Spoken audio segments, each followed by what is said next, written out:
Poisonrana.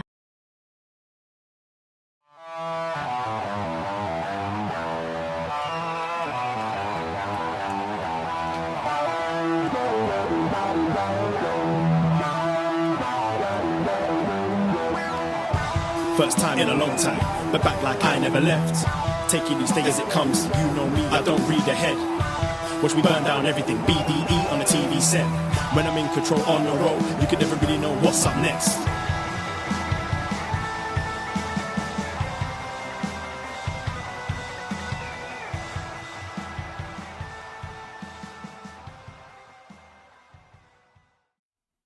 Hello. Hello, hello, hello. Braden Herrington here with Davie Portman for upNXT, postwrestling.com, Apple Podcasts, Spotify, whatever podcast app. Rest in peace, Stitcher. But we are live on YouTube. YouTube.com/postwrestling. Yeah. Getting confused. YouTube.com/postwrestling. Hello, right. Postmarks. Hello, YouTube room. He slipped up because we also are on Poisonrana, the new monetized YouTube of Poisonrana. So go over and click subscribe. Go check out all our live Poisonrana podcasts, including from last Sunday. But we're also monetized on this post wrestling feed, and we get to leech off the super chats for the next 2 hours or so. So send them on in while we talk here tonight. And if you want to be notified of whenever we're going live on any of these platforms, you can find out by following us on X. On who? X. What's that? X. It's All the cool kids are doing It's it. a bad mistake, isn't it? Usually, Your ex? An X, yeah. Yeah, I love my ex. No, wait, what? No, wait, stop. So yeah, follow us on all these platforms. I can't keep up with them, to be honest with you. No. It's like download, get Threads. Okay, I get it. Do I use it? I haven't. I get notified. Like, I need to turn my notifications off because Yeah. it's like I have that off for every like minute. Like I'm getting a Yeah. new person has added me on Threads. I've threaded twice. Right. And that's it. Is that what you call them? Threading them? Yeah. So we're on all these platforms, but we are live right now on the Post Wrestling YouTube because we just watched NXT and we're here to talk all about it with a new upNXT. So thank you for listening or watching us wherever you may be. It's a go home show this week. Go home show to the Great American Bash. Oh yeah. This Sunday night on the WWE Network, or on the cock, as they say. We will be going live right after with our GOB post show. This GOB? GOB? GAB. GAB. Oh, what's GOB? No idea. JOB? What? We'll be going live this Sunday night with our Great American Bash post show here on this very post wrestling feed as well. So look for that if you're tuning in on Sunday night.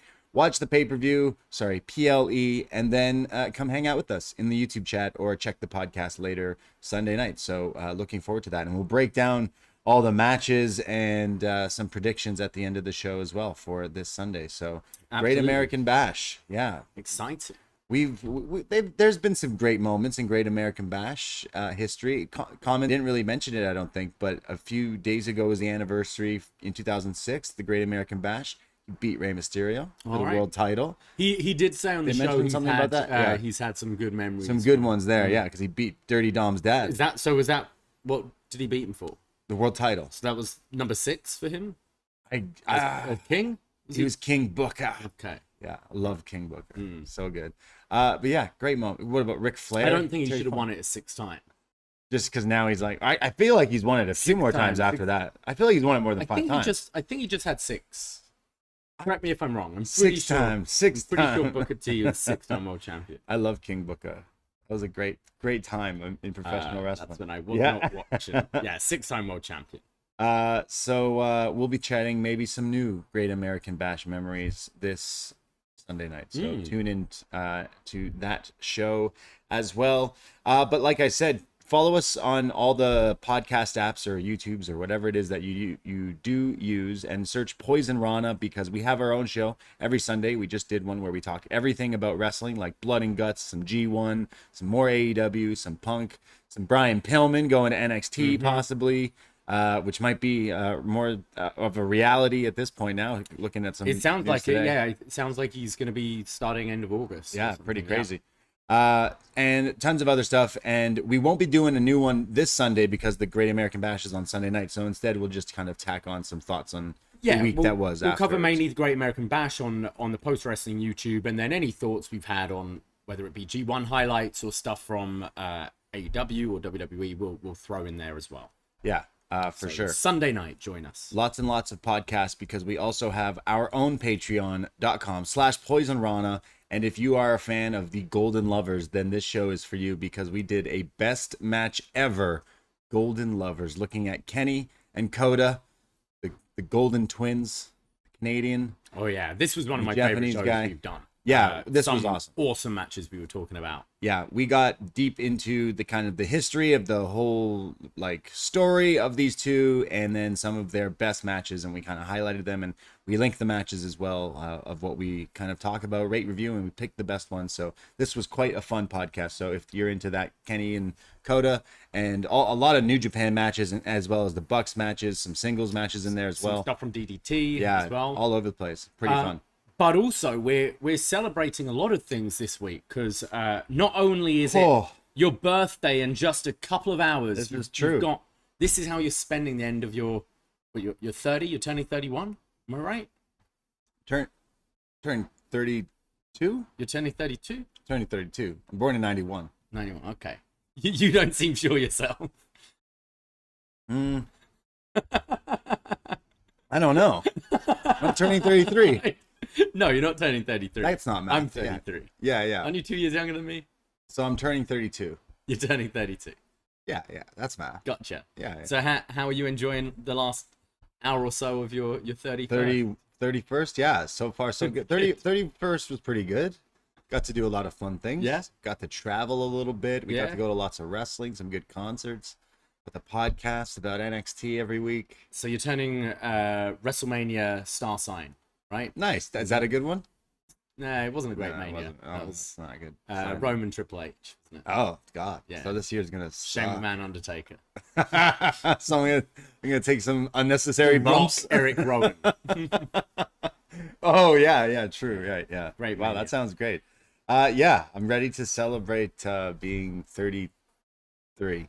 No, you're 32. You're turning 32. You know what else you can celebrate? What's that? Sharks. That's right, because not only is it my birthday, but it's also Shark Week, and we are celebrating Shark Week because we want to save the sharks, and we want to, get rid of this this wrongful disassociate. We need to get rid of the fact that people are scared of sharks. Stigma of sharks. Yeah. Like sharks are great. Like we should all have one as a pet. No, we should. No, I don't know about that. Activity and all that. Yeah, maybe not. So Sharks are friends. So yeah, so every year when it's Shark Week over on Discovery, and everywhere celebrates it now, even AEW was with Chompy. Shout out Chompy.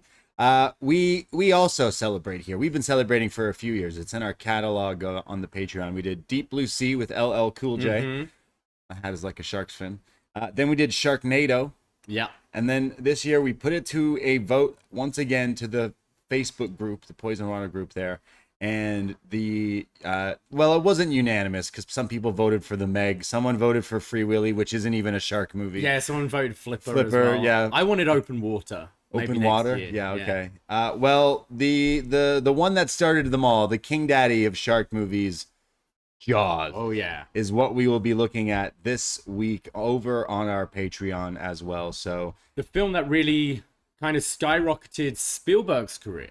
yeah, and ruined the career of skinny dipping, Yeah. really, for a lot of people. Like, thanks, Steven. Now no one wants to do that for years Yeah, to come. this isn't doing well for like the stigma of sharks. No, it actually Every was year the we're worst like, thing. Why is Shark Week? Because sharks aren't so bad. Okay, what should we talk about? Let's talk about killer sharks. Yeah.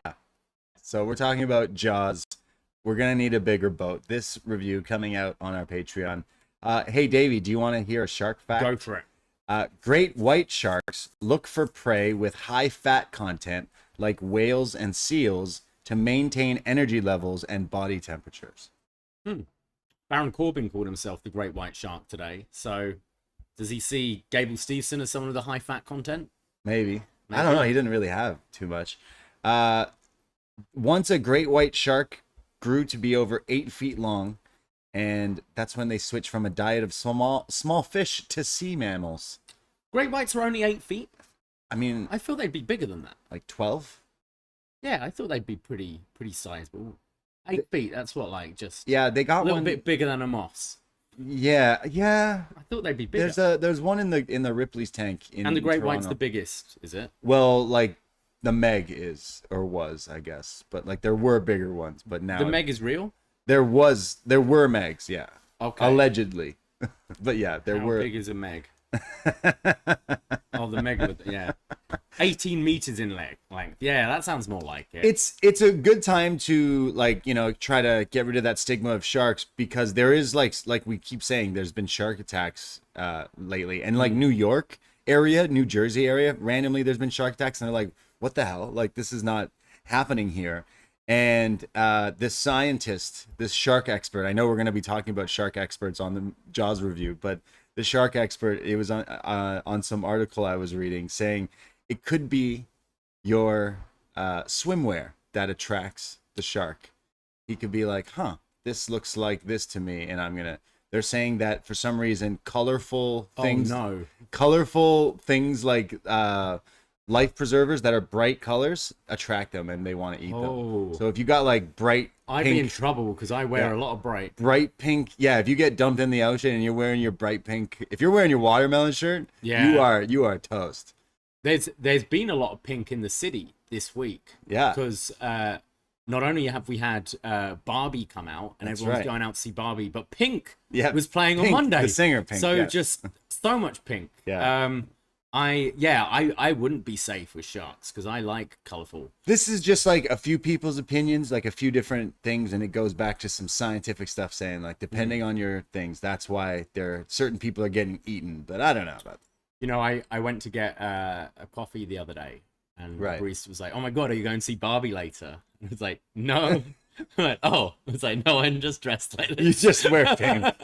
Yeah. I did see Barbie last night though. How did you like it? Loved I haven't it. seen it yet. Great fun. Yeah. I'm doing Oppenheimer tomorrow probably. Yeah, I don't know if I could do it in the same day. It's like, that's like 5 hours worth of movie. The older I get, I love movies. I'm a movie fan, definitely. We do podcasts about them stuff. But sitting in a movie theater for 3 hours now is just not my bag. Like, so Barbie sounds more enticing. So that's like, that's why I want to see Oppenheimer like middle of the day, like feel fresh for it. Need a come coffee out still with in it. Daylight. Yeah. But I do think if you're gonna do the two, do Oppenheimer first and then Barbie. Yeah. Like I got pretty drunk and then just watched. Yeah, I feel like I want to just get like absolute. So like I had good though. I did enjoy it. A theater near us had it today at like 4:20 actually, blaze it. And I was like, all right, like I got some time. And you were like, oh, it was good. Go see it. I was like, fuck it, let's go. So I rolled all over, smoke a doobie, go inside, wait in line. Get there, they're like, sorry, the person in front of you just bought the last ticket to the show. And all these people were pissed. There was so many people, so many women wearing pink. I saw someone on my Instagram, their story was like, got all ready for nothing. Yeah. I smoked this joint and went, wow, now I'm not watching Barbie. It's showing like theaters are like getting busy. Like back, like I remember when I was a kid, like we always used to pre-book tickets to everything we go to. I wanted to go to an earlier showing last night and went to book tickets a few hours before. And the only tickets were right at the front. So I was like, hey, do you want to go an hour later? And managed to get some further back. But yeah, it's popular. It's doing really, really well. Yeah, it's going to be the biggest. The promo alone for these movies have been pretty good. Like Oppenheimer obviously isn't a movie for everyone, but it'll still make like a crap ton of money. But Barbie definitely going to be Barbie's going to beat Mission Impossible, and Tom Cruise is going to be big mad. He was getting mad about Oppenheimer. He was picking the wrong one, buddy. That's not what's beating you. Your IMAX is getting taken over by Oppenheimer, but oh man, the other screens, which I still want to see too. Stirring in the chat says, I saw Indiana Jones, Oppenheimer, and Barbie in 3 consecutive days. Oppenheimer was awful. Whoa. Barbie. Okay, I'm in line today, right? Yeah. For this Barbie thing, and I totally looked like a fish out of water. I was wearing this shirt, and everyone else was a woman, and they were wearing pink, and I stood out and. These 2 women behind me were like so loud and like loud talkers and just wow, wow, wow, wow, wow. And I'm like, oh my God. And I'm like waiting in line to go to this thing. And the Oppenheimer was so terrible. That reminded me why I never go to a movie like that. Blah, blah, blah. That's why I only see movies made by women. Blah, blah, blah. I'm like, Jesus Christ. And then I like turned my music on my headphones up loud. I'm like, I don't want to listen to this. I think this is a big one for Nolan because I don't think Tenet kind of I still haven't seen it. Yeah. I liked it. I didn't have a fucking clue what was happening. I don't think it was his best. I really like Dunkirk, Interstellar, Inception, obviously the Dark Knight trilogy. Tenet, like, there's some really cool stuff in it, but wasn't his best. And I think that was also awkward timing because it was released sort of during pandemic in that little window of time, so it didn't do well in the box office. So I feel Nolan needs to come back swinging, and I've heard mixed things. Like, this is, I've heard people like Surin say it was a tough watch and not great. That's two people now. This lady other behind people me. like, I'm a massive Nolan fan. Like, it's not going to be for everyone. He just needs to pick up the bat phone and call Christian Bale. Yeah, reunite. Yeah, I mean, he's got a load of his other lucky let's people go. in this one, isn't it? No, Michael Caine. He kind of said his farewell in Tenet, I think. Oh yeah, that's too bad. He's Branca. Yeah. Cheers. Are we having some for my birthday shot later? We're out. We're out. We need to get some. Yeah. Oh no. I should have got some earlier. I forgot. I'm sorry. It's all right. It's okay. So before we move on, though, I've just got one question. How many times do you think our friend, our wasn't expert Chris Price, is going to see Barbie, or how many times has he seen it already? Yeah, one of our listeners, big fan of ours, Chris Price. I can't wait to meet you in London when we travel over there, buddy. He goes to movies and he rewatches them. I think he saw No Way Home like 17 times. Yeah. He might message us and be like, actually, it was 23. To be fair, he's got one of those passes, unlimited cinema. Like a cinephile. Is that the right word? I don't think so, but it sounds cool. I mean, Cena is in this film. Yeah. So he goes and rewatches movies like multiple times. So I wonder how many times. Like, what is the big one to rewatch? I don't think you could rewatch Oppenheimer. Like, no. Barbie, maybe. Barbie sounds like fun. Yeah. So, true. Yeah. We'll have to let us know, Chris, how many times you've seen it. By the time you listen to this, it'll be like 12. Yeah. Because it's so colorful. That's where like the movies will still have me. Like I want to catch up on these Mission Impossible movies simply to watch these things in like the big like things. You need to see Spider-Verse before it leaves theaters because it's just like incredible. Like I'm like this blowing. Week I'm like trying to just catch up with stuff. Yeah. Like I'm gonna go hopefully tomorrow. I might go and see something on Thursday, as well as watching Jaws. Yeah, so I got all dolled up for Barbie and then dolled up. Harley Davidson stuff. I came home and then just started Jaws, and I'm like, this movie's pretty good too, I guess. So get ready for our Jaws review. Because you're wearing the Jaws shirt, one of the best posters. Oh yeah, iconic. You always see it parodied, and people are always wearing it and stuff. But yeah, can't wait to talk about some Jaws. So support your boys if you like us. Check out our Patreon. It's only $5 to become a friend, and it goes a very long way. We are making our way in about less than a month's time for our all-in trip. Yeah, it's coming up so quickly now. And, we got a little detour with our SummerSlam tour. We're going over to check out that show. And because we're born to be wild, baby. That's right. I love that that song is the SummerSlam song. Maybe I buy a SummerSlam. I'm not even a huge Fast and Furious fan. Just that logo is so funny that it's like people... on a t-shirt? Yeah. They'll probably sell it. So we'll be doing SummerSlam, then All In. So lots of stuff. And... you want to buy us a beer, buy yourself some podcasts over at our Patreon. We were watching the NXT on the BT, now known as TNT Sport. On feed, TNT Sport. And lots of all-in commercials for that during NXT tonight. Yeah. That was the first time for us seeing an ad for AEW on a WWE show on a feed like that. We were using a British feed, like you said. So it was like, oh, that's interesting. And it played like maybe 4 times throughout the whole show. Pretty much every commercial was showing. I mean, it's smart, right? Oh, yeah. So I'd say that could interest some people. That and a really interesting, like, robot chicken style erectile dysfunction commercial. Yeah. Which is pretty good. Yeah. Like, it's like claymation, stop motion. Very odd. Pretty funny. Yeah. The British commercials are kind of better. They know their audience at 3 a.m. in the UK. Yeah, British commercials I think are better. And is your dick soft?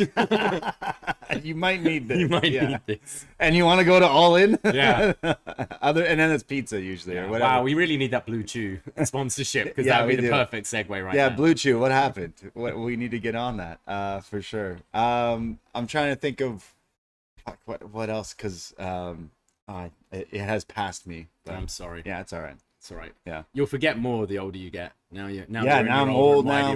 Oh. Yes, you couldn't even remember your age. Yeah, what's my age again? Yeah, no, I was gonna say like those British commercials because we were watching on this feed. When we watch Dynamite, we use the Fight app, and it's awesome. But when we watch NXT, lately we switch between whatever we have that's going on, and like it's the Canadian commercials that are lame, but the American commercials that are all about the like singing songs about like medicine and all that shit, like pills and.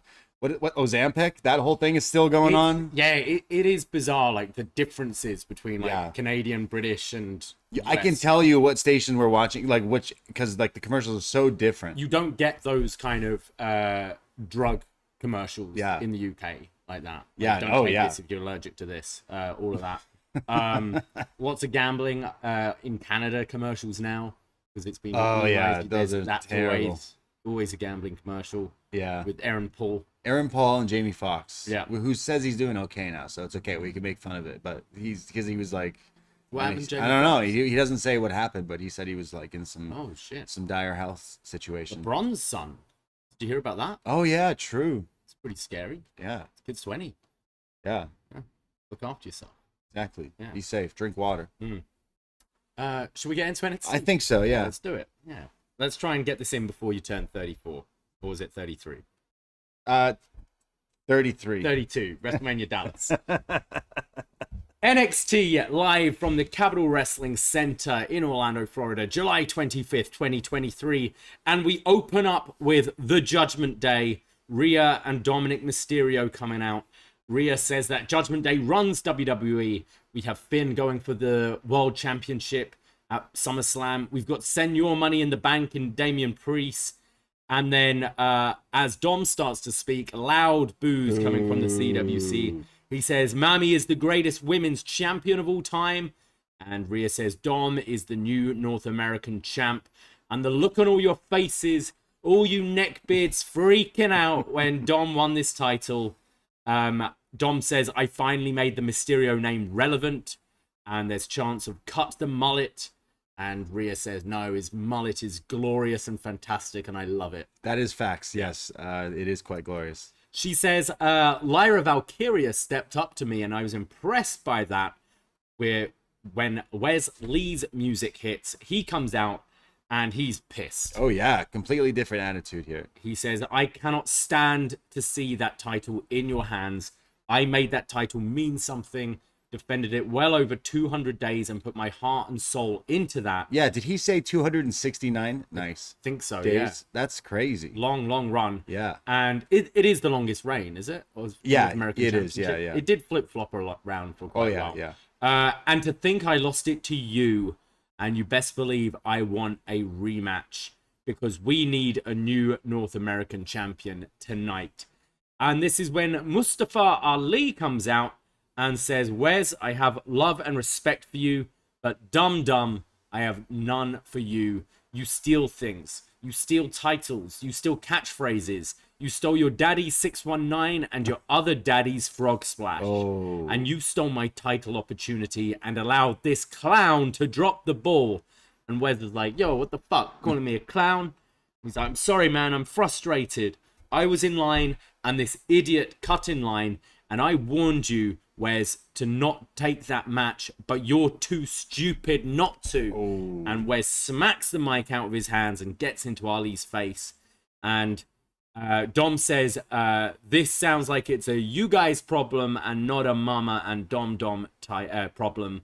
And Rhea says, you know what? Dom is that good. He'll take on both of you.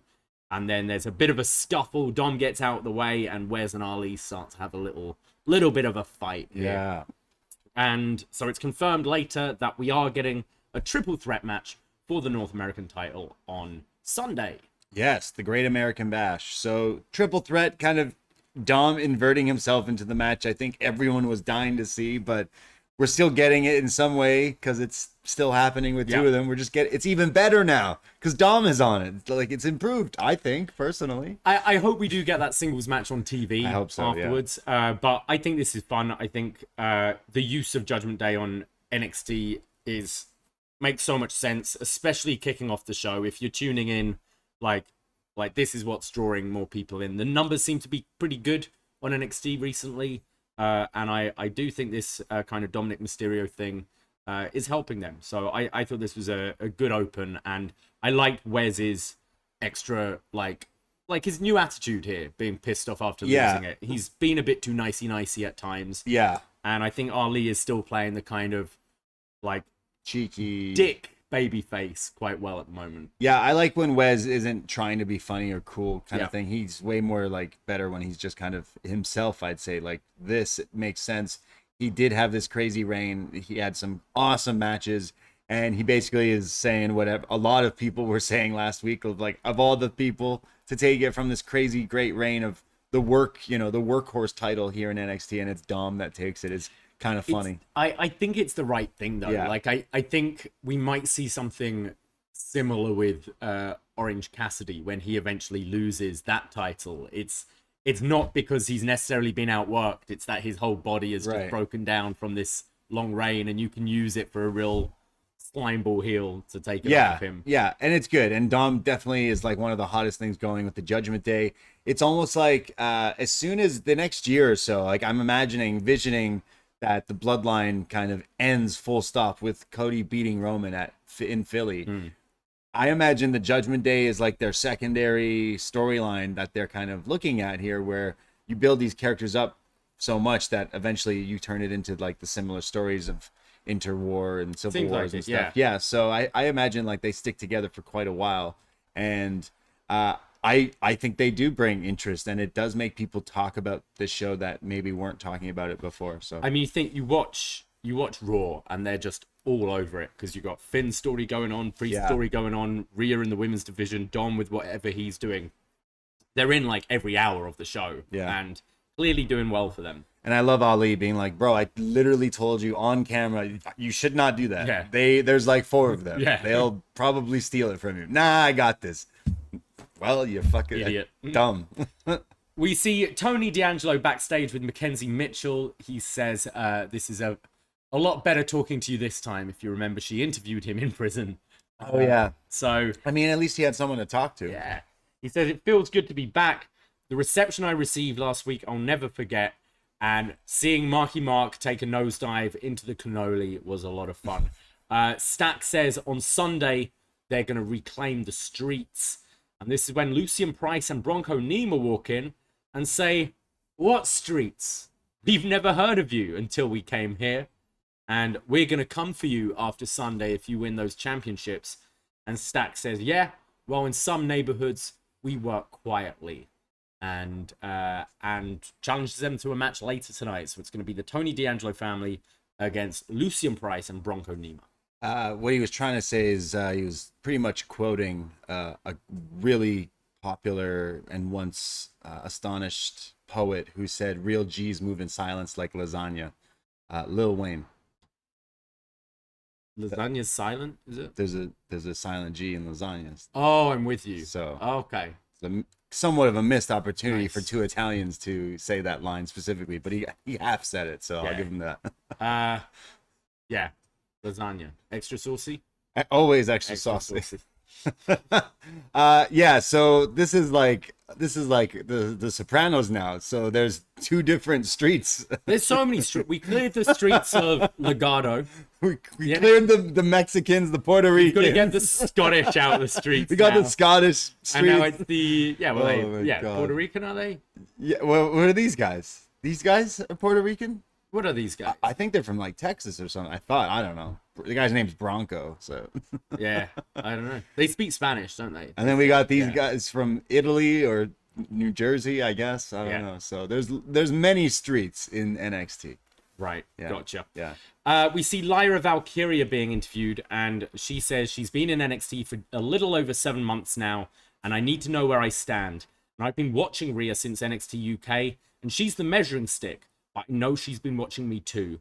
And tonight, it's not about Rhea Ripley or JC Jane. It's about me. I like this. I don't really know why this kind of started. It's like, what, weeks ago when Rhea was here? And yeah, Rhea kind of has been for a few weeks being like, Lyra's a badass. Like, I've known her from the UK and stuff. And then when this feud with JC Jane happened, she's like, hey, why did you let her rip up your feathers? What the hell? Right. Come on, you're better than that. So I'm kind of into it because I like Lyra ever since especially that Tiff match. She definitely showed that she's like one of the best workers in this NXT women's division. So yeah, I'm getting from like this whole like story arc they've been doing, and with the what happens in the match later, Rhea in that kind of like heel American Badass Undertaker, right? Like hardcore title era. With Jeff you know, Hardy. when he was a heel, Yeah, but then he'd give like a Jeff Hardy respect after, or a Cena respect, and that kind of thing. I mean, So that's what I'm getting. Like, she's still a heel, but she's kind of maybe she's boosting up Lyra a recruiting. bit. Maybe she could be. Judgment Day's logo's got wings on it with Does have feathers. wings. So It like, would make more sense of her character. yeah, she gets those wings on her. So Yeah. be all right. We go to our first match of the evening. It's Carmelo Hayes, Trick Williams, and Ilja Dragunov taking on Schism. And we start with Melo and Gacy going back and forth. Trick tags in and hits a big drop kick to Gacy, and then his pop-up uppercut to Rip Fowler. Ilja gets tagged in, goes for the hat tricks of Germans to Jagger Reed. Jagger blocks the third German and starts fighting back, but gets hit with the Constantine special. Dyad then do a cheap shot on Ilja, allowing them to double team and isolate him. He eventually makes the tag to Melo, who comes in for the save, hitting his flying clothesline. Kind of both him and Trick do it at the same time. Trick didn't do the springboard though. No. But yeah. And they're posing and kind of dancing around, and you see Ilja kind of getting frustrated at them maybe not taking this so seriously. Then on the outside, Ilja goes to the Constantine special, his running diving headbutt to Gacy, but Gacy moves out the way and he hits Trick and goes flying into the ring steps. Partners that can't get along. Gacy's then hitting some side suplexes to Melo for a 2, and then to Ilja there's a Dyad hit there, like powerbomb code breaker to the back of the neck, head. Powerbomb, backstabber, yeah. But this didn't look too smooth here, which is Something unusual for happened. these guys. Yeah. It was a little bit off.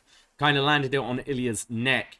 And then on the outside, Dyad are taken out by 2 of the followers in the yellow smiley face mask. But the camera didn't quite catch this too well, and commentary were a little behind on the thing. It wasn't like, oh my god, who's that? What they're doing? It was, and on the outside, Dyad have been taken out. Anyway, there's Ilja. It felt really understated, and I just felt some cues were maybe missed here.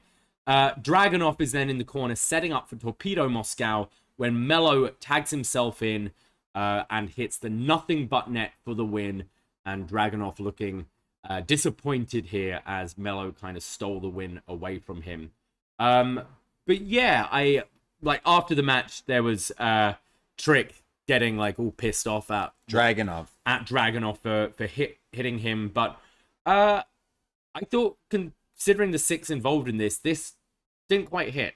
It was a little off. Yeah, I wasn't sure what happened. I noticed Gacy was bleeding in the mouth kind of early on, so I don't know if he got rocked or something. But like watching this, I definitely was expecting more. The Dyad lads have been on quite a tear, actually. They've been putting on some great matches, and Gacy as well. Melo, everyone involved really has been on a run, so I was expecting more.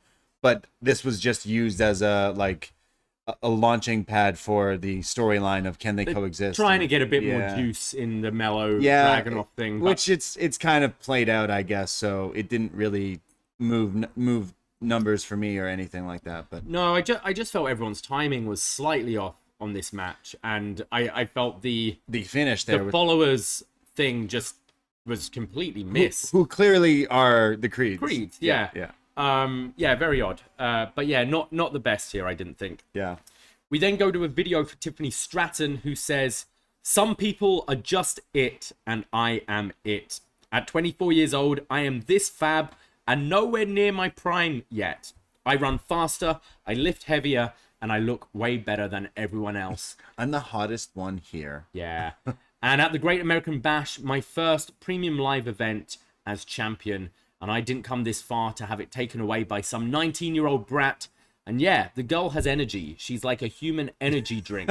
She will probably run from Florida to Texas, but it is my responsibility to make sure she doesn't get her hand on my title. And in our match the other week, my hand may have grazed the mat a little, but the ref didn't see it, so it never happened. But I gave her a rematch. But Thea is not adorable. She's despicable. And she can bring everyone with her. She can bring Andre Chase, Duke Hudson, the whole of Chase U. But it won't matter, as the universe will still revolve around me. And I will still be NXT Women's Champion. Yeah, a great little video package here, kind of getting her heelness over, kind of dismissing the tap out altogether. There was no mention of the prettiest submission again, but I hope to still see that on Sunday, because I imagine Tiffany retains, but in showing us, it'll be debuting her new move. Please, not the money clip. Yeah, but yeah. I like this. She's great. I love this character. I think she's already like hitting so well in the ring. She's got the character down, the look down. She'll be a big star on the main roster. Yeah, I've been enjoying this feud, and normally sort of on these takeovers, these PLEs, like you were used to having, like the best against the best, but with this women's division right now, I think they've built both these characters up in such a great way that I'm kind of for this match, and I think both we've seen improve match after match after match. So I'm kind of for this. This isn't like your glory days of, your Baileys and Asukas going at it. But it's better than what we've been dealing with for like 100%. the last 2-3 years or something, right? I think we care about both characters, and I think they're the perfect match for each other. Tiffany's sort of, prom queen, head cheerleader, like bitchy girl compared Barbie to your like energetic Scrappy-Doo kind of. The buff Barbie, right? So we'll see a Barbie influenced outfit, I'm sure, on Sunday, or American. But Tiffany always sounding good, and only 24. Crazy. I mean, Thea's what, 19? Nuts. We go to our next match, Javier Bernal taking on Von Wagner. This came about when Javier was making fun of Von Wagner's head and his baby brain surgery and all that. You got a big head. Got a big head. Javi jumps Von right away, but is very quickly beaten up. He's hit by the big boot, and then Wagner kind of, I don't know, debuting his new finish, I guess. It's this, we've seen him do it before. He's done it before, hasn't finished a match with it. It's like an Uranagi, but he's holding the waist a bit more, so it gets a bit more height. Looks really good. A deep cut Vladimir Kozlov used to do this kind of move. Jake Hager kind of does this move. Kind of similar body type wrestling style. Von Wagner and Jake Hager, right? Jack Swagger. But I'm not going to lie. Where was the headbutt? Was a little disappointed that we didn't get the titanium headbutt. Even as a setup or something, maybe he's working on it, but I think we need to get to that. I think this move looks way better than his old finish, though. What was his old finish? There you go. I guess. Good. All right. It was weird. I figure he just power bombs people because he's been doing that. So after the match, the NXT universe are calling for a table. Except Booker, who obviously does not want this to happen. So Von Wagner power bombs Bernal through the announce table, and everyone goes crazy. Yeah. And then turns around, and it gets hit by a spear out of nowhere by Braun Breaker. Wow. Big bad Braun. Definitely the best spear going right now. And yeah. I like how I didn't see this coming. So no. Braun still not gone. We thought maybe after the Ilja match, but needs to get that one last feud in with Von Wagner. Braun still not gone. Braun still fight Von. Yeah. Braun v Von. Yeah, this is not for Sunday, right? This is like next week or something. A TV thing. Kind of weird that they would go this route because we're trying to get Von over as a badass, and then you're literally taking him against the guy who calls himself the badass. So, but we'll see. Or maybe Von sends Braun packing. The badass Von Wagner. Yeah. Backstage, Carmelo Hayes approaches Ilja and says, "Look, we got the W. It was good." Dragunov says, well, on Sunday, only one of us will walk away with that title.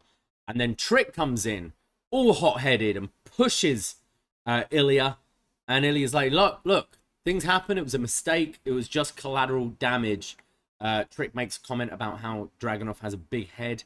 And Dragunov just says, look, if you come at me like a man, I will break you. And Trick is pissed, and Ilja just walks off. And Melo's like trying to calm down Trick. He's like, look, man, I've got a big match on Sunday. I need to focus. But Trick wants a fight. Yeah, and kind of does this kind of set up our finale later on where he like really wants Trick wants a fight to fight him. We go to Gable Steveson, who comes out and he says, "Some people may not know who I am." Who? I'm Gable Steveson. I'm the 2020 Olympic gold medalist. Oh yeah, that guy. In wrestling. I'm a 2-time NCAA champion. And next year, I could go back to the Olympics and become the first American to win back-to-back golds in wrestling. Or I could go back to college and get my third NCAA. I love that. He goes, I could go to the Olympics. Yeah, all right. I could go to college. Boo. Screw education. And I could make my decision now, and Baron Corbin comes out. Shall I go to the Olympics or shall I face Baron Corbin? There's only one right answer. Baron burn the ships Corbin. Yeah, Gable needs to burn the ships. Like, stop thinking about this amateur wrestling. You're a pro now. Yeah. None of this fake What do you shit. mean? It's not that. This is sports entertainment. There's no such thing as pro wrestling here. What are you talking about? So, Corbin says, "Let's be careful about what you say next, and let me give you some advice. Go back to college and win another national championship. Go to the Olympics, win another gold medal. Be the first ever 2-time American gold medalist in wrestling. Just don't come to NXT, because here I will show you failure. This mat is different. And then you'll leave and you'll tell the next Olympic gold medalist that you don't belong here. Because here you are swimming with sharks and you're standing eye to eye with a great white. And I'm starving and I smell blood." And Gable goes, "Oh yeah? Well, you've made my decision very easy, because I'm going to face you in my debut match at the Great American Bash." Whoa. And Corbin goes to hit him, and Steveson hits him with a German suplex and then a big over-the-head belly-to-belly. I'll tell you one thing I know. I don't know much about Steveson. Some people have told me that he won a gold medal. So I know that he's done that. But I also know that, he smiles a whole lot. He's always just smiling. His pictures they use for his graphics, always just, even when he's talking, just smiling. And B, he knows how to suplex, because Baron Corbin is huge. Yeah. And he's throwing these guys around, like we've said the past few times. I just laugh whenever Corbin's involved in anything now. That's just how I am. And of course, he's someone they're going to use to just kind of throw into Steveson, I guess, who's, I assume, is sticking around. I also would assume he's still going to go try for the Olympics.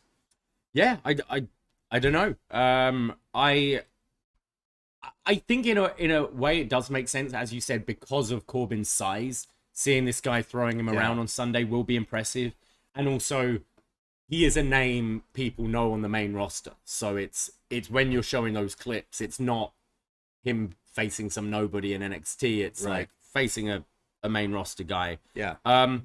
I'd imagine this guy's been like quietly training quite a bit if they're going right to this first match. And Sure, yeah. I'm intrigued to how he'll be. I thought he sounded quite wooden here on the mic, though. Yeah, it took him a second. Not quite the natural angle was when he started on the mic. But yeah, true. Yeah. No one's like Kurt, though. No, Kurt was the best. We go backstage to the locker room where Mami, Rhea Ripley, is stretching on Dom ahead of her match with Lyra. She just got her leg on his shoulder, fishnets on, and stretching, and they know what they're doing, and they're getting ready for her big match later on. And Dom goes, "Mami, was it a good idea to throw out a 3-way for Great American Bash?" She just says, "Dom, Mami is always right." And he's like, "Okay, all right." Damn, what a simp. Oh, yeah. We go to a kendo stick match. I thought this was going to be kendo stick on a pole. Yeah, how wrong were we? Very wrong. It's the ring surrounded by kendo sticks. It's Dana Brooke versus Cora Jade. Dana Brooke coming out as Catwoman. Yeah, okay. If you were someone who has not watched NXT in like a hot minute, and you tune in tonight, and you see a kendo stick match with Catwoman in it, you'd be like, sorry, what am I missing? What's happening here? So Dana Brooke coming out wearing a Catwoman mask, this like whole outfit with Kalani Jordan, and then Cora Jade just comes out as Avril Lavigne or whatever. Yeah, but Kalani's like not dressed Not like a that. cat or anything. Yeah. She looks like she's straight from like High School Musical or Yeah. some kind of Disney Channel thing, like bright pink, the Yeah. curly hair, the smiley face, And then you got and Catwoman. then you got a Catwoman. Yeah, maybe she's just a big fan of Halle Berry, Catwoman. That's what she's going for, right? Yeah, and you can check out that review on our Patreon, patreon.com/PoisonRana. Deep in the reviews. Oh, Yeah. yeah. If you've never seen Catwoman, just watch it right now. So scandalous. Yeah, the Yeah. basketball scene. Anyway, so Dana Brooks dresses Catwoman, and like, I hope I'm not coming off like I'm complaining. just to get that out there. Hey, this is where people come to try new things, you know? Yeah, and you know what? I'm for it. Corbin burned the ships, Yeah, and Dana's like, maybe I'll be a cat. Maybe that'll work for me. Yeah. Good for her. exactly. So Dana charges Cora during her entrance and just throws her over the announce desk, Oh. which has been rebuilt since Von put Pretty Bernal through the quickly. table. Yeah, they must have a few. And the book has to be playing this up now. 'cause Yeah. He just falls to the floor as this happens. Wasted. Yeah. And then Dana's like stood on the announce table and Cora trips her. So she just takes a big back bump on the table and then gets the kendo stick and starts lighting up Dana with it, smacking her in the stomach. She puts a pile of kendo sticks on the mat and scoop slams Dana on top of them and then uses one of the sticks for a crossface. She delivers her CM Punk-esque high knee in the corner to Dana and then goes to the double underhook DDT with the stick, but Dana backs her into the corner and grabs the stick off of her. She's now whacking Cora with the kendo sticks, but Cora comes back and hits the double underhook DDT, but Dana kicks out. Okay, I bit because that's her finish. That's her finish, yeah. And then Cora Jade brings in a steel chair. I've got a little gripe. Whenever it's like a kendo stick match, or we've had chairs matches before. Yeah. We've even had a steps match. Steps match. That should be the only weapon you're allowed. Anything else should be DQ. Yeah. IMO. Yeah, so I guess that's even more heel thing is like, yeah, well, I'm just going to get a chair. So she uses the chair. Dana gets the chair off of Cora and uses it against her. And then Kalani Jordan on the outside pulls out a pink kendo stick.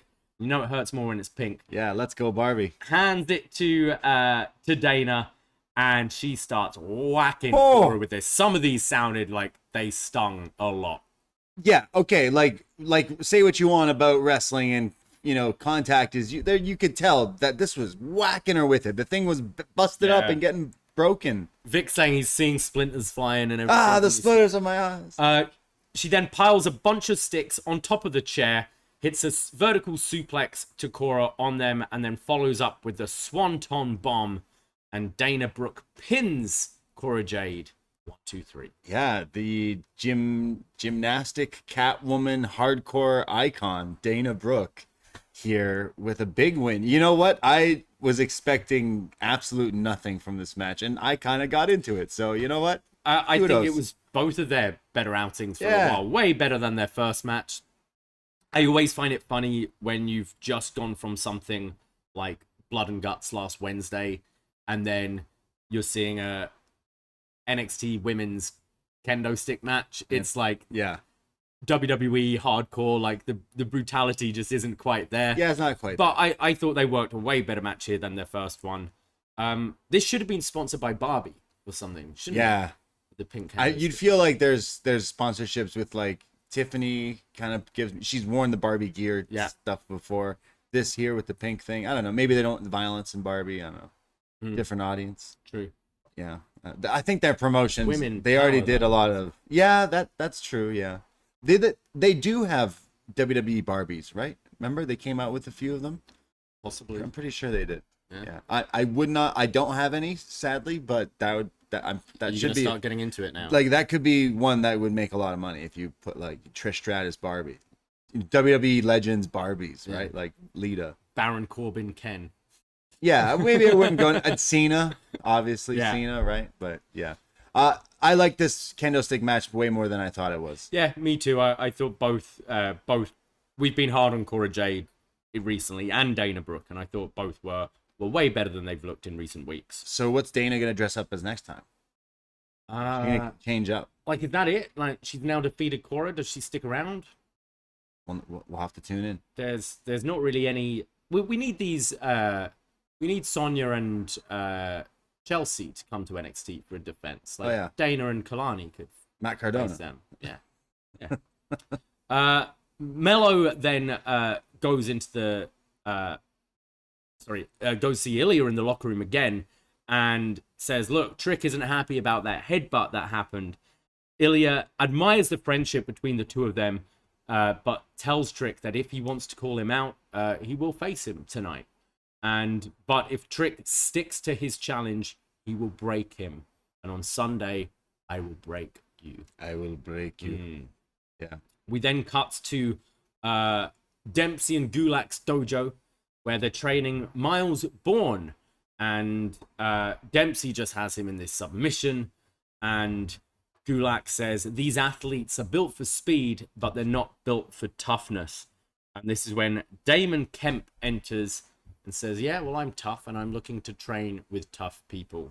So it looks like Damon Kemp might be joining this dojo, which I'm about. I think I like Kemp, and I think he would fit these guys pretty well. Yeah, I agree. Like, he's got that mat wrestling skill, and he was in the Diamond Mine, and this is pretty much the evil Diamond Mine. So exactly, yeah. So why not join these guys? I think Miles Bourne? What's his Miles Bourne? Miles Bourne. Yeah, I think he should be in them too, and kind of be their young boy, and then that's where Wheeler Yuta. Yeah, like he could step out, because we haven't seen him in a little while, and he's only been used as enhancement. But we kind of agreed, like, hey, there's something there for that guy as well. So kind of cool that NXT's got their stables and stuff. Yeah, all kicking around. They need a name though now at this point. Like, they were doing supply work for Chase U. Right. Now they need to, they apparently supply teaching pays all right. Just call them supply. So supply and demand. Supply and demand. Blackpool something club. Yeah. Because he's Charlie, right? Yeah. Charlie Regal. So what would you name this? Does anyone own Catchpoint? Just yeah, you could just call him like Catchpoint. Evolve is no more, is it? Yeah, Gulak. But WWE tend to create their own stuff. Yeah, true. Yeah. What should the Dempsey Gulak dojo be called? Because then I imagine Steveson and Kemp could get put together if they're brothers, right? Eventually. Yeah, or Steveson could be feuding with these guys as well. Yeah. It's clear they're not that close, because Stevenson's like, this guy with the wild earrings and DJing backstage, I want him to beat my brother. I'm gonna have they must not like each other if he wanted this random DJ to beat his own brother. So, yeah. We then go to Tony D'Angelo's in-ring return after being freed from jail. For months, years. Yeah. He's teaming with, obviously, Channing Stacks Lorenzo to take on the new team of Lucian Price and Bronco Nima. And this is where Scripps joins commentary. and he's still adamant. He's like, nah, you're Reggie. No, Vic goes, oh, hey, Scripps. And Book goes, yo, that's not his name. His name is not that. And Vic's like, what are you talking about? His name's Scripps. And he's like, nah, you ain't from the hood, Vic. His name is Reggie. Wait, what's your name again? Reginald, right? Reggie. I would love just Booker T, have all these people come back. Butch, Gunther. Yeah. And be like, nah, man, that's Pete Dunne. That's Pete Dunne. That's Pete Dunne. What do you mean, that's Butch? Clearly Pete Dunne. Reggie. That's Walter. Yeah, I loved not only that, but then Reginald Scripps, whatever I'm supposed to call him, is now acting like a menacing heel. And he does not fit that bill at all. No, exactly. So he's trying to down talk to Vic, and he's like, "Yo, I'm not Scripps," and being all mean. And it's like, dude, you're like a Cirque du Soleil performer. Yeah, it's like, also I don't believe this guy. He's from the hood. What are you talking about, Book? Like he's probably he's Cirque du Soleil. His background's probably in ballet and gymnastics. Just like, I'm not saying there's anything wrong with that, but it doesn't scream hood. Yeah, they're trying to put over that he's like, wait, street smarts, but I'm like, wait, what the fuck? This guy was just wearing a mask and like jumping around on trampolines. What the fuck are you talking about? Yeah, had no fashion sense. I'm like, like I just feel that's a little disconnected from what we've seen before from this person. But Yeah. and Booker's trying to tell us like, yo, what the hell? And Vic's just like, okay, Book, whatever, man. Cool. Oh, actually, he played football and basketball with circus as a side hobby, but gave those up when, at the age of 16, he joined a gang called the Crips from the 50-100 GFP. Wow, we are corrected. Geraldine Street Thugs. During his junior year in high school, one of his friends was shot to death by a member of a rival gang, leading to him to quit living a gang life and back to focus on his circus aspirations. Wow. Why, like, come on. Why are we not? You're telling this street Well, I story. feel like a shitty person No, now. but, like, that's what they're presenting us on TV. This smiling idiot who, Jeez. like, that's crazy. He's the clown prince of crime. Yeah. Crips. The Geraldine Street Thugs. Crips. You're telling me this whole time Reggie was in the Crips? Yeah. Oh man, he's not menacing though. He's Brooke not. might have just gone on and added this thing to his Wikipedia page. I got you, bro. Whilst doing his CGI Fridays order, but like, I got you. I'm gonna make the people know. No, Wow. that's wild. That's crazy. that's pretty interesting. I had no idea. So, But man, like, tell that. yeah, know? you maybe could have explained that. And We do this show Was Next on our Patreon, going right back. We started in 2012, we're now up to 2014 NXT, and was it Hunico and Camacho? yeah, Where every week Regal's like, you know why these two came together? There was a bar fight and someone was like picking on Hunico, so Camacho came in and ripped a guy's eye out. yeah. Every And week they've he'd been say friends that ever since. Like they Yeah. have these things. So you could be like, yo, Reggie left his gang life to join a circus. Yeah. This sounds like a movie or a Goosebumps episode or something. Yeah, left, That's wild. Left the gang. to I left join the my circus. gang life, the hood life, to join the tent life. I mean, how like good for him. Yeah. Like, coming from that to being got that WWE paycheck now. Okay, He dated Dana Brooke for a bit, didn't he? kayfabe wise. Yeah. Yeah. All I'm saying is he didn't come off like that on TV. No, he doesn't at all. Yeah, so that's why I did not like think that, because it just didn't seem that way. So There hasn't been like a 180 on his character. he hasn't cut a promo. You know, he should have cut a promo He tonight. started off doing the weird poetry stuff as scripts, and then they dipped that, and he was basically just back to Smiley Reggie. And now he's still Smiley Reggie, but a bad guy. Yeah, absolutely. Cut a new look, cut a heel promo introducing who these guys are, telling them all you're from the streets. But yeah, wow. That's interesting. They should make a movie about that. Yeah. I'd watch it. What's it called? Uh, Crips to Scripts? yeah, like from the streets to the scripts. Oh no, flipping the scripts. Flipping the scripts. Are we gonna write this? Flipping the scripts. Are we gonna write this out and send it to him? Yeah, I think so. I think so. Yeah. I forgot where we were. But there's a match. Oh yeah. It's a wrestling show. So we do Tony D and Channing Stacks Lorenzo versus Lucian Price and Bronco Nima. And Tony has a nice kind of just wrestling takedown to Price and starts stomping down on him. D'Angelo then gets distracted and gets like a hook kick to the face from Price. This is where we're told that NXT is now trending on X. Trending on X. Trending on X. like Price some then hits drugs. a huge clothesline into the corner to Stacks.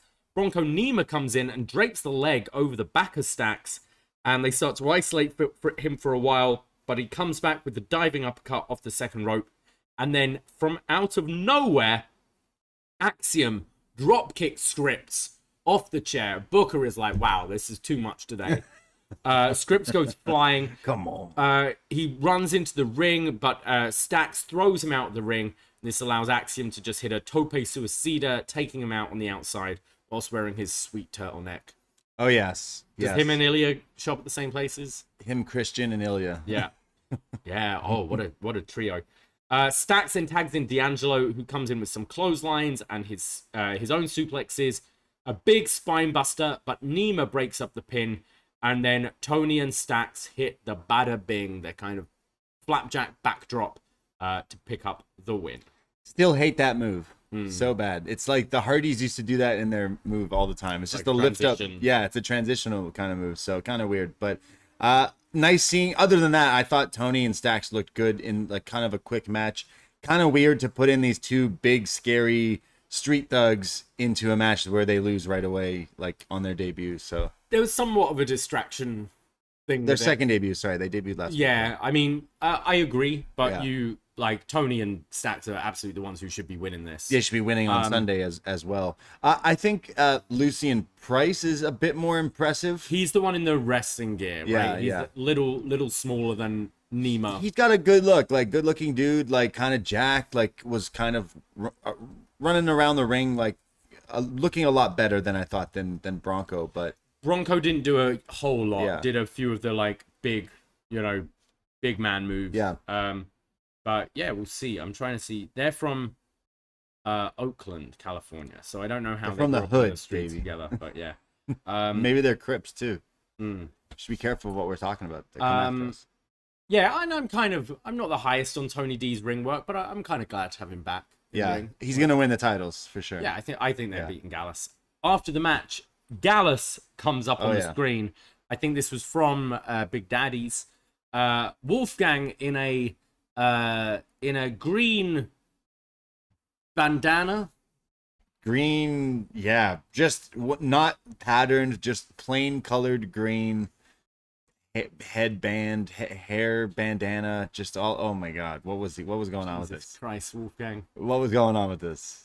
Yeah, I howled at this look. Then you got Wolfgang's from the streets as well. Yeah. These streets are different. They're rainy streets because Joe Coffey always wears his slicker and his hair is always wet.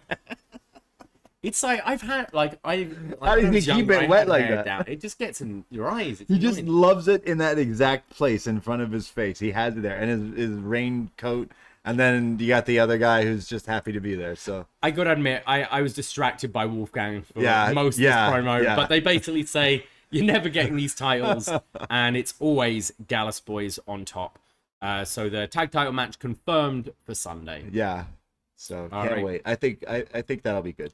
We get a video from Dijak hyping up his feud with Eddie Thorpe. Dijak says, you thought that NXT Underground put you on the map and you think that qualifies you for title contention. But, well, that's why you had to taste my boot. Because that one win means nothing to me, especially when I am chasing the gold. And I fight with reckless abandon, and that's something you don't want and you can't beat. Yeah, so I assume that's like next week or something, but...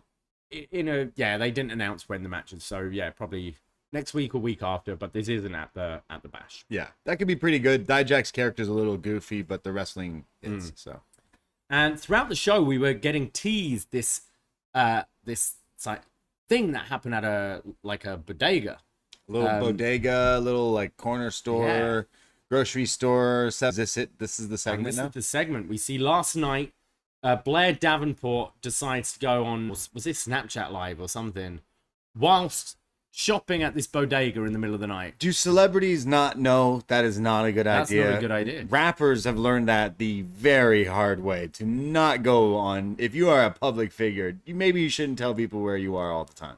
So, but this is she does this while going to pick up some milk and bread from the corner shop. Why wouldn't you? They look like they had tacos and like empanadas and like taquitos and things, man. So Roxanne attacks her from behind and is just beating Blair up in this shop.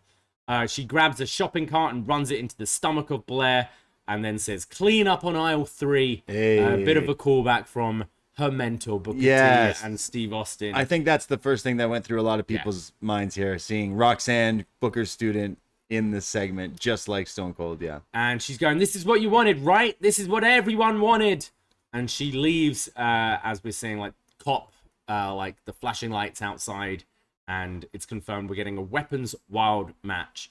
I liked and I didn't like this. What I didn't like was, I think they should have gone further. I think you should have done more of a callback. Come on, get a milk carton. Okay, I know when the story is when Yeah. Austin and Booker had that thing, they basically paid this supermarket a hell of a lot of money, and were like, we're gonna wreck the place.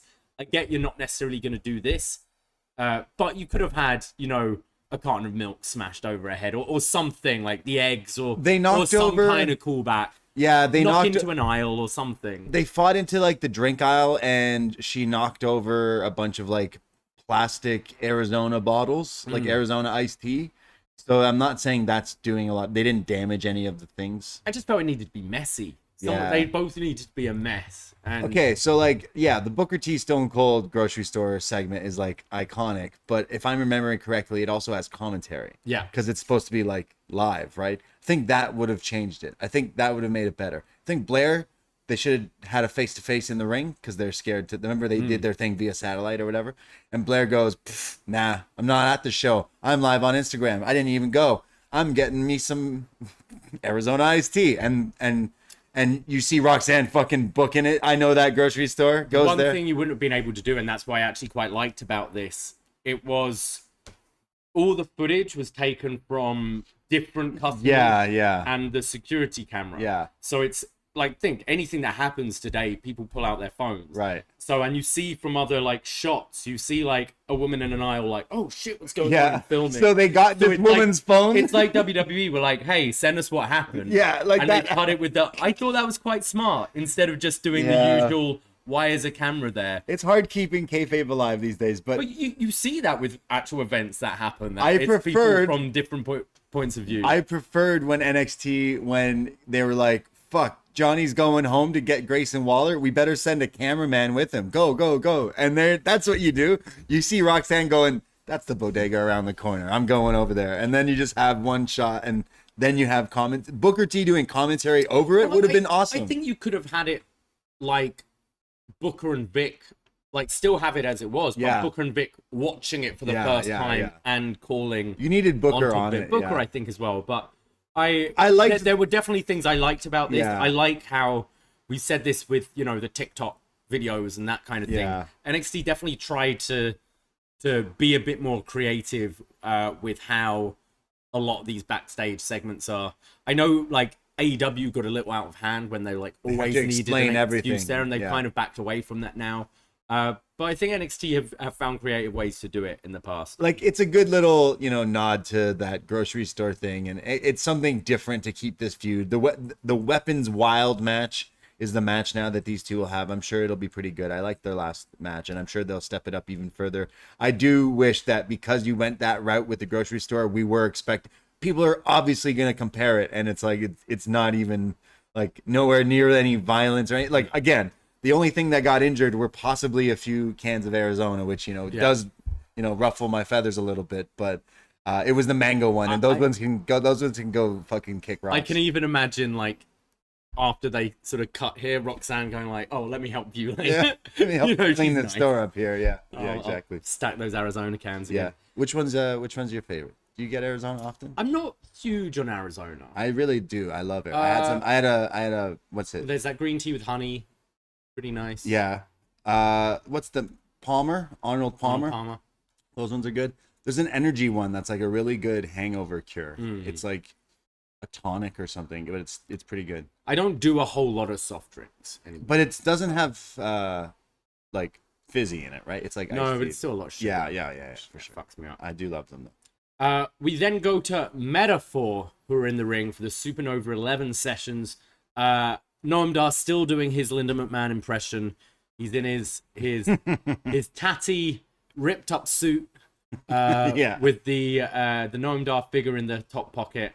He's got a bucket hat, and he's barely moving or reacting or anything. Lash Legend says, our guest tonight is not that idiot Eddie Thorpe. It's the man, and then Ora Mensah says, it's the man who inspired me to win last night. Noam Dar, the real Heritage Cup champion. And they're lifting his arm up, but it's like he's still docile and he's not there. They say Nathan Fraser goes around calling himself champion. Well, 6 weeks ago, Noam was set to defend his championship, but he was not medically cleared to compete. So Mensah stepped forward to defend his honor. But Nathan is a snake and a criminal and stole that last fall. and Nathan has never beaten Noam. To be the man, you gotta beat the man. Woo. And when it comes to the Heritage Cup, Noam Dar is the man. And they present him with a new replica Heritage Cup. And What do you mean replica? Sorry, a new Heritage Cup. And Dar just wakes up. He wakes up right away. He's celebrating it. He's fully back to life. He's standing on top of his wheelchair. And he says, I am your sensei, the only real champion who is here. I haven't seen, is the Heritage Cup on shop yet? Is it? I don't think so. They've got pretty much everything else. You know, that would be a bitch. You know, big comment on wants that. Yeah. Pure, shout out Pure Fandom. You know what? If it exists, this fucker's got it or wants it, and it's already ordered it. But that would be pretty ridiculous. He's got the Owen Hart Championship. He's got the Owen Hart Championship. This guy, I don't think you could get this. It's he needs the Greatest Royal Rumble green title as well. He's on the lookout for. I'm looking for the Divas title. Anyone? Okay. You want to sell that? Yeah, but like no one wants it. Like, I want it ironically, where people are like, you don't want to spend that much. Yeah, people are like, you know, it's not a nice title. Yeah, I want that one. So yeah, he has. They give him this like cup that looks exactly like his. So he's now saying that he is the champ. He's saying they say that you actually never lost it. Therefore, why should you be sad? Yeah. Nathan Fraser comes out with Dragon Lee. And he says, am I going literally insane or am I seeing double here? Dragon Lee calls Noam Dar delusional. And Noam's like, hey, I never lost it. And just like your cup, you are a massive fraud. And says, Fraser says, well, we can do this right now. And Metaphor reminds them, well, look, there's 4 of us and only 2 of you. And that's when they reveal that they have company. And Ulissa Leon and Valentina Feroz come from the back of the ring and take out Metaphor. And Dragon Lee and Fraser hit tandem suicide dives. And it is confirmed later in the night that these 8 will be having a 8 mixed person tag on the kickoff show for Great American. Nice. Yeah. So Noam Dar back in action then. Yeah. And I guess we'll set up for the actual Fraser Dar match on TV down the line. I assume he wins, and I want Dar to win it. Yeah, and says he never lost it. Yeah, go forward with that. I'm assuming that this whole thing was a work. It's kind of bizarre, but it'll be interesting if Dom retains on Sunday. Fraser and Dom for the North American title could be something you could do, especially like Rollins' history with Judgment Day and him being like Fraser's mentor and Fraser going against Dom. Like, I think there's a nice little thing you could tie in there. Okay. But I could also see Dom losing this. Yeah. I'd like Dom to lose the title, but I'd like Noam to win this back. Yeah. The real, the undisputed. This is just like Cena and Punk from SummerSlam. It's just like Punk's red bag Punk, now. Yeah, it's like he's got a justification here. Yeah. We go to a video package from Chase U. It's hyping up Thea Hale as the title challenger for Sunday. And they say we're 5 days away from making history, 5 days away from making Tiffany tap out. We're going to make that bit. And they cut him off. Yeah. I'm going to make that tap out that bit. They ask Thea, are you ready to train? And then she's like, hell yeah. They say that the recruitment started 3 years ago when she was 16 and she wanted to be a wrestler and she's been training. She became Chase U material and they trained her. And Duke points out that I've been with her since day one. And without me, Thea wouldn't be the future NXT Women's Champion. And I was actually there when she won her first match in her corner. So still kind of teasing this, like, maybe it's Duke who's the best thing for Chase U and not Andre Chase. Yeah, but then it like cuts to her like working out and Chase is like, go 2, 3, and he's just like, and eating pizza kind of thing. But like, yeah, they're the seeds are still there. Yeah. Chase says she's not the biggest or the toughest, but she has the biggest heart and can lock in that Kimura from anywhere. And if you doubt her, you will hear and knew. And we see training clips of them running through the streets. This is like Forrest Gump, where all these Chase U students coming in. She's like, oh, and then it's just like, felt like running. And they just keep running. And then she like really runs. And in Tiff's video earlier, she's like, that human energy drink could run to Texas. And here you have her like a rocket, like sprinting. She says, I don't need a miracle. I just need a chance to prove I can do it. And I don't think I can win. I know I can win and will become the youngest champion in NXT history. Let's fucking go. Oh, hell yeah. I really like this. I thought both video packages did a great job of setting up this match. I think Chase U, they've made this ridiculous thing work so well. And I kind of liked even the sort of talking heads of Andre Chase. It's like when you're watching the Olympics or whatever, and it cuts to their, high school teacher. And I always knew Thea had it in her. And that kind of thing. It felt like that. Yeah. I think they've done a really good job with this. Me too. Do you see a title change? No, me neither. Though it would be cool to have a 19-year-old champion. Would be, yeah. True. We had Roxanne though, right? Should be 19 at the time. Paige has been the youngest. 19. Paige has been the youngest women's at 21, I think. Wow. But Tyler Bate, was Tyler Bate 19 when he won the right, true. He was UK pretty young, yeah. I think he was 19 or 20. Yeah. Where's that guy? We see meditating somewhere. We see a clip from last week after the Los Lotharios lost their match and Humberto shoved Angel Garza and stormed off through the crowd. Well, now Garza is chasing him through the NXT parking lot. Yeah, so they show this is like what happened after last week. And Humberto's walking off and Garza's like, hey, man, come on, like, talk to me. You pushed me. And Humberto says, look, for the first time in your life, listen to me. What are we doing? Are we chasing women or are we chasing glory? I'm not doing this anymore. Wake up. And Humberto storms off and Garza's there all frustrated and slams on the fence. Damn. I mean, kind of bars, though, like telling him the truth, like, hey. In a way, I would kind of hope that this isn't a breakup angle, but this is like we're getting, serious. Because these two are fantastic wrestlers, and I think as a tag team, could be really exciting in this division, and just move away from the womanizer things. Yeah, move away from that, which they kind of have, and then the first thing they did in NXT was kind of do it again. So I think someone did point out in the chat last week that they weren't billed as Los Lotharios. No, just by their name. Just Humberto and Garza. Yeah.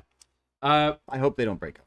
Yeah, no, or at least, or maybe we've had a lot of the tag teams having friends. Yeah, all these other partners will be like, guys, just face each other. Trust me. We need Tank and Hank to be like, you know what to do. Fight. Malik and Idris, who we haven't really seen recently. No, we haven't seen a lot of people. Yeah.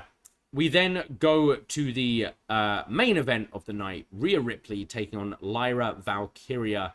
Lyra knocks down Rhea early and kind of steps over her in quite a cocky manner. Yeah, great spot here. They're doing the classic like back and forth, drop down, this and that. And then when Lyra goes for it, but like jumps ahead to drop down, tripping Rhea, and then Rhea giving her a look, and she walks over her like kind of like, love it. Commentary say that Dom is the first man in history to main event Raw, SmackDown, and NXT in the same week. Yeah, this is true. That's crazy. What an accomplishment. Yeah. Dirty Dom. Rhea gets Lyra into the corner, starts delivering shoulders and chops. Valkyria then counters the Riptide into a sleeper hold. Rhea manages to shake her off and traps her in the corner with her legs, like kind of grapevines the legs around her waist and just headbutts Valkyria. Mami then goes to the top rope and does the shimmy like Eddie Guerrero, her father-in-law. But Valkyria knocks her to the floor, goes for a drop kick through the ropes to the outside, but Dom eats the bullet here. And then Lyra jumps off the apron with a Rana to the floor on Rhea. Rhea then goes for this vertical suplex, and it's kind of like deadlift style, and is struggling to get Lyra up, who counters with this huge spiking DDT. Wow, this was like a brainbuster DDT or something. This was nuts. Great back and forth. Like, I really sold, like, I was like, damn, what's Rhea struggling for? And then, boom, got spiked by it. Looked great. Lyra then goes up top and hits her. Vic called it a frog splash. It's not real. We've seen her do this before. It's more of just a splash where she puts the arms behind her back like a bird. Yeah. We've seen her finish matches with this, but it's only a 2 count here. Lyra goes for the roundhouse kick, or the Falcon kick. Falcon kick. But Rhea ducks it. Lyra goes for a springboard and then gets kicked in midair by Rhea Ripley, who then delivers a devastating-looking Riptide to pick up the win. Yeah, sometimes I hate this move because if it's on a bigger person, it doesn't look as deadly. Sometimes people just sandbag it, but this looked great. Yeah, definitely. Like when she did it to like Zelina and things like the smaller people, she just kills them with it. If she's ever on the Indies, she's gonna turn it into like a driver, like a sit-out pile driver. Would look even crazier. Yeah, this was pretty awesome. Like, again, Lyra Valkyria definitely been showing and proving her ranks, coming from NXT UK, and then having them be like behind her clearly to give her another shot, and then kind of proving it. I think she showed up at that Tiffany match where she lost, but everyone, even Tiff after, was like, wow, like Lyra's pretty good. And now this storyline, like they clearly have steam behind her, and I'd say she's the like B or C here in the women's division when it comes to NXT, behind Tiff, still behind, I mean, right now Thea because of this, but like she's really good. She's like better than some of the women on the main roster. In ring, she's definitely one of the best there. Like she's, you know, her and Roxanne are probably right at the top there. I really like this. I think she's been really impressing in all her singles matches. They do a kind of respect angle at the end. Rhea Ripley kind of picks her up, grabs her by the face. Thought she was gonna kiss her. Yeah. And says, "You're gonna go beat JC Jane. Show me."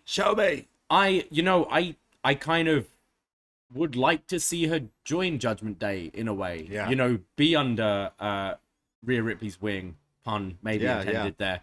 Like I think we've seen someone like Zoe Stark, who I think could have been very lost moving up to the main roster. How much it's helped her just being with Trish, kind of being her heavy and then impressing in ring. I think Lyra's the same kind of person. Could be like, you know, Rhea's number 2 in Judgment Day and get over that way. Because I don't think her promo is spectacular. She's not bad, but there's nothing really flashy about her promo. So maybe being in a group or something would help her if she were to move up. But I was a fan of this match. I mean, she, ever since the JC Jane thing, she hasn't been using bird-related stuff. She's like, Lyra Valkyria is like Twitter in a way.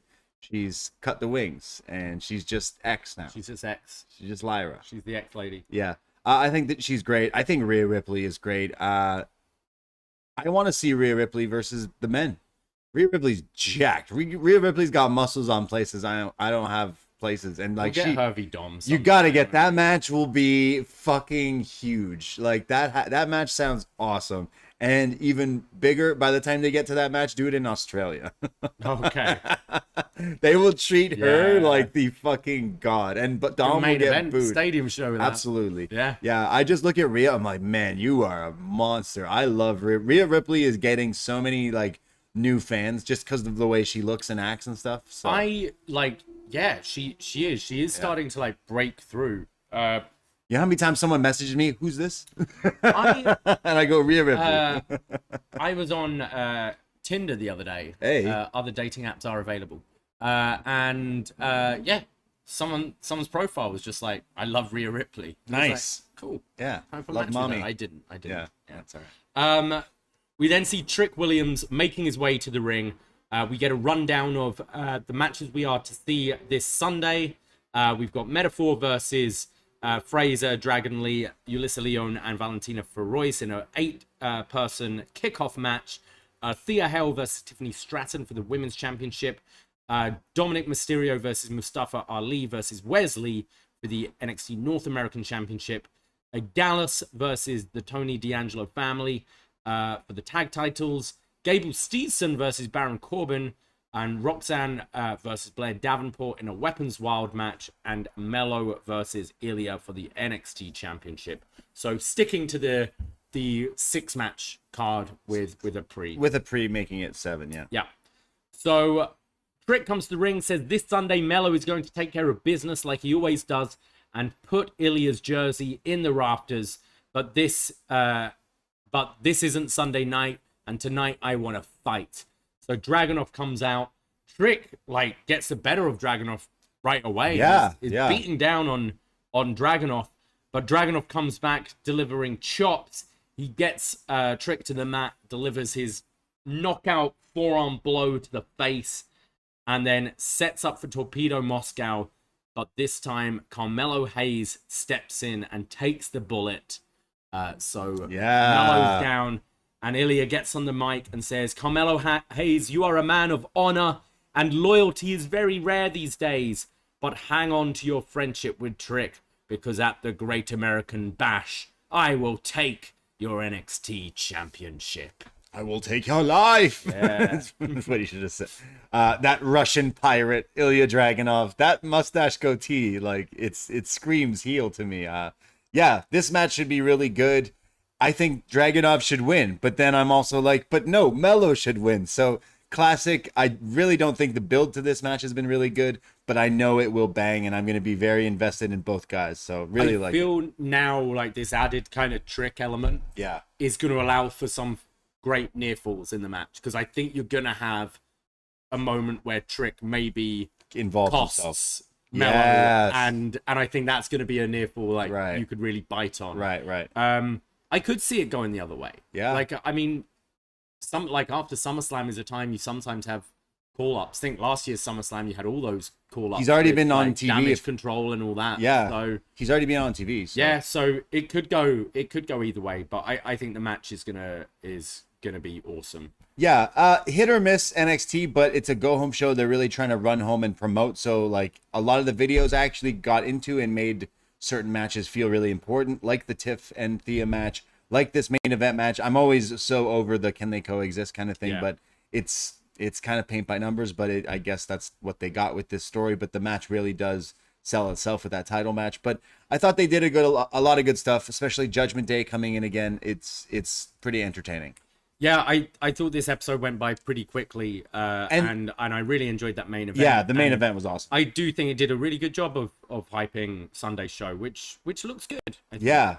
So that was us talking about some NXT, and we're really hyped for this weekend's Great American Bash. You just ran down the card. Let's go through it and give some predictions. Let's do it for this Sunday. We have that 8-person mixed tag. Does that really matter? I think the Metaphor should win. Yeah, I think Metaphor should win, which gives them a bit of a better claim to have that championship match. Or does Nathan? No, he needs to win to get the shot, essentially, from Nathan. Yeah.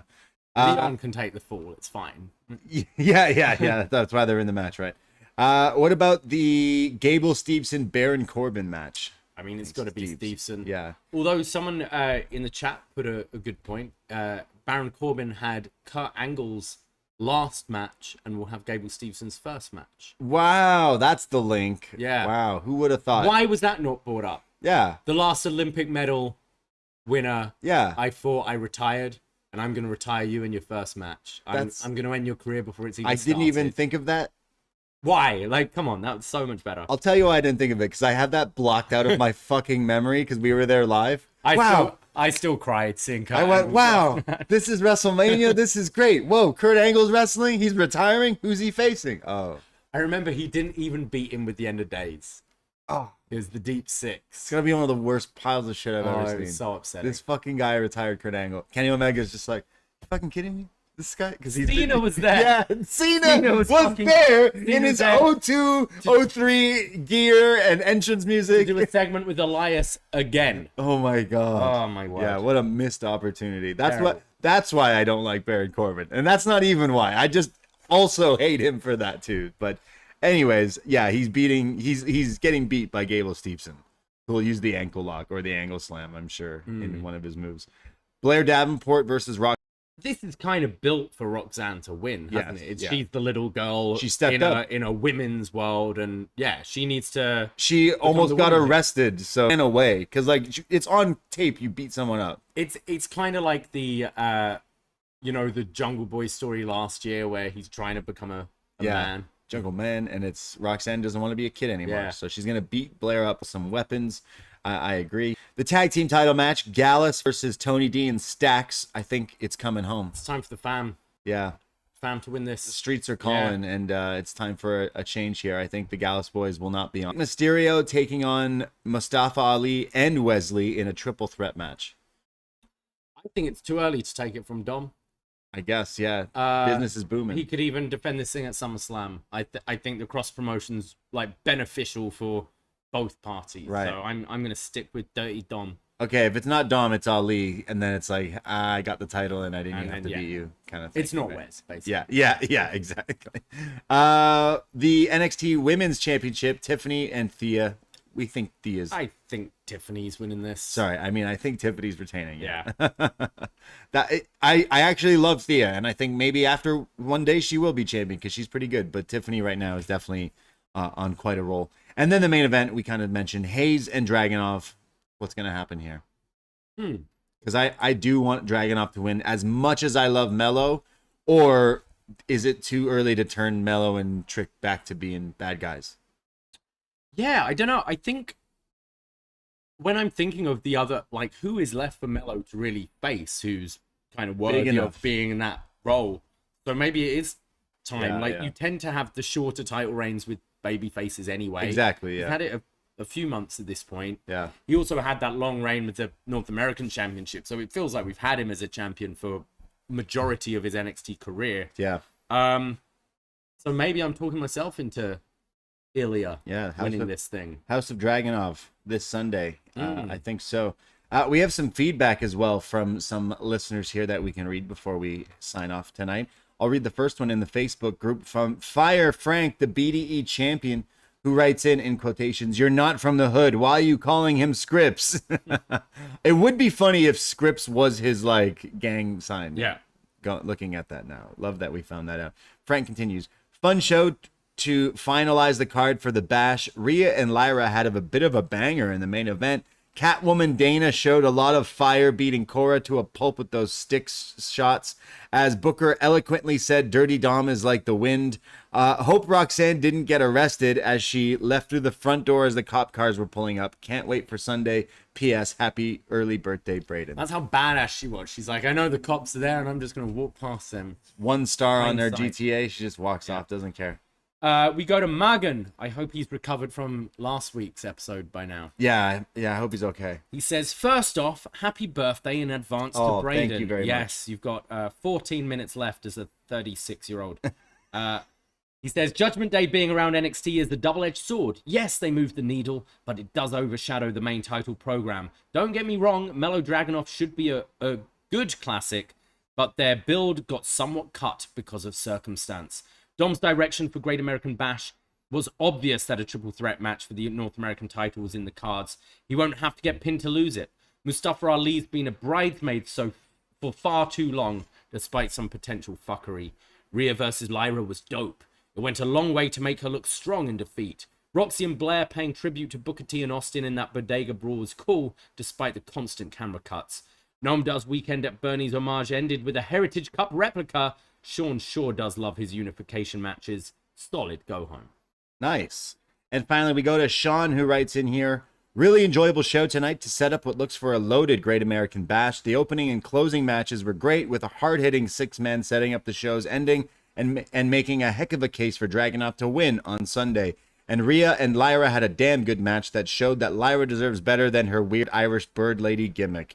Rhea encouraging her at the end was a nice touch. Special shout out to the ongoing Von Wagner reclamation project. Pairing him with Breaker as a babyface this time is going to do even more to get the crowd behind him. All in all, everything was nicely set up for the weekend, and I'm looking forward to a great show. Awesome. Thank you, Sean. Yes, as are we. This Sunday, the Great American Bash on the Peacock, on the network, wherever you watch, and then find us live afterwards with our Great American Bash post show here on Post Wrestling. So, yeah, we're going to have a fun weekend. Hell yeah. We're going to have a great Canadian Bash. Great Canadian Bash. That's what we're going to be doing this Sunday. So come hang out with us in the YouTube chat right after NXT. If not, catch the audio up later on that night, early Monday morning. They're still doing that thing, aren't they? Like 4th of July was quite a bit ago. So long ago. Halloween Havoc was like in November. Yeah. Last year. Yeah. Yeah, Christmas in July coming soon. Yeah, exactly. So we'll be looking at the Great American Bash. Check out all the other shows like our Poisonrana feed. Go check out that.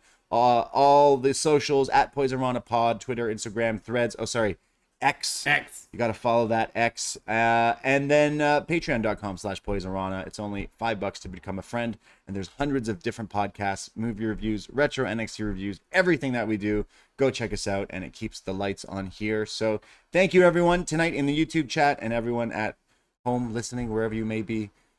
We love you. Yeah. And thank you to Surin, who sent us a super chat, $9.99 today. So we appreciate it. Wow. Thank you. Thank you, that sir. can get you your first Fernet shot? first drink as a 39-year-old.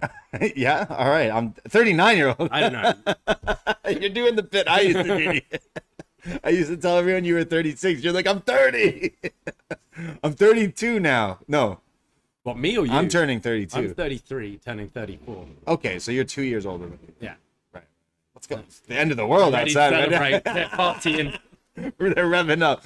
Thank you, everyone. I myself, Braden Herrington. You can find me Twitter, Instagram, at the Brady. And I am at Davie Portman. Take care. Goodbye. Be safe, and see you at the bash. Ahoy!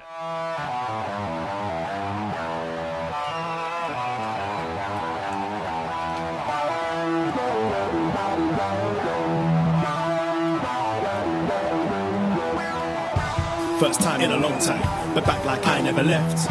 Taking each day as it comes, you know me, I don't read ahead. Watch me burn down everything, BDE on the TV set. When I'm in control on the road, you can never really know what's up next.